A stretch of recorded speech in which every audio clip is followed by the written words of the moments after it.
Hello, my name is Christopher Ajapong. I'm coming back to you with vlog number 8 for Communications 203. Today's question will be based off of chapter 7, no, scratch that, my bad, chapter 12's question. Are video games a threat to society or a scapegoat? Are video games training future warriors? So I answer the first question. I feel as though video games are scapegoats.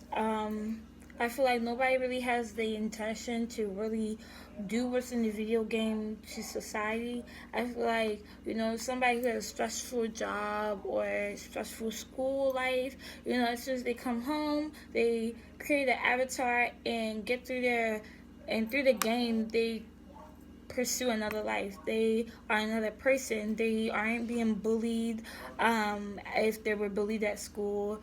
They are living a rich life if they're not living a so rich life in reality. I feel as though it's a stress reliever for many people who play video games. It's like living another life through another person, but it's you. It's like living the life you always wanted to live. And honestly, there are so many people I've talked to that say, after a hard day of school or after a hard day of work, they just come back and play video games for hours until they fall asleep, and they feel so much relaxed. Me personally, I don't really play video games like that, but man, when I play Mortal Kombat or Injustice, kicking those people's butts, I'm like, oh yeah, let me just pa-poom. It's like a reliever for me, if I'm going through something. That's when I play them. The second part of the question is, are video games training future warriors? I personally do think they are. Call of Duty is one prime example of being in the war setting and you're fighting against enemies of your country. That is exactly what real warriors do when they are on the battlefield. Call of Duty is like a simulation of what happens in Afghanistan and Iran and all those countries that we go fight wars with.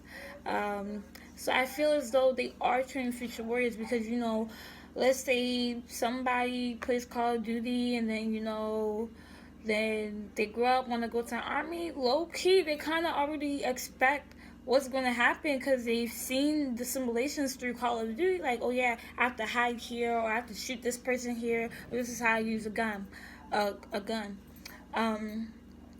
So I feel as though it's training future warriors. I do, but not physically though, because shooting a gun in a video game is not the same as shooting a gun in real life.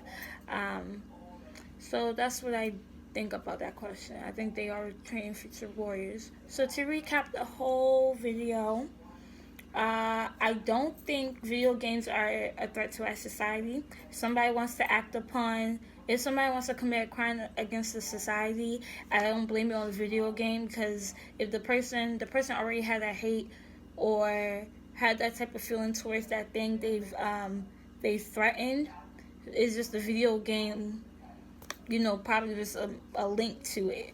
I believe that video games are scapegoats for people to relieve stress. I also think that video games are training future warriors. If not Call of Duty, some other thing, using guns and stuff like that. So I'm gonna wrap this video up, and I will catch you next time for vlog number 9. We got 2 more vlogs until the semester is pretty much over. Thank you for watching it. Have a great night. Good night. Bye.